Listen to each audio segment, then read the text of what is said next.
जब हम उसके इर्द गिर्द के हुजूम से छुटकारा पा लेंगे तो हम बारान कारापे को एक ही वार में खत्म कर देंगे। वैसे भी इस तरह ज्यादा मजा आता है। दुश्मन से मजे ले लेके शाहिद, मजे ले लेकर, समझे?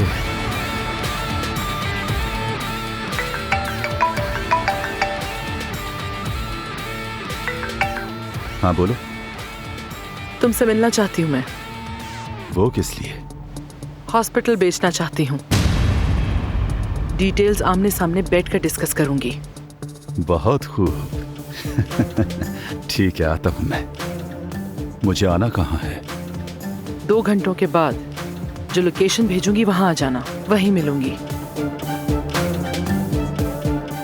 हम शुरू कर रहे हैं शाहिद, अब तुम जा सकते हो। जो मैंने कहा है वो करो और मेरी खबर का इंतजार करना।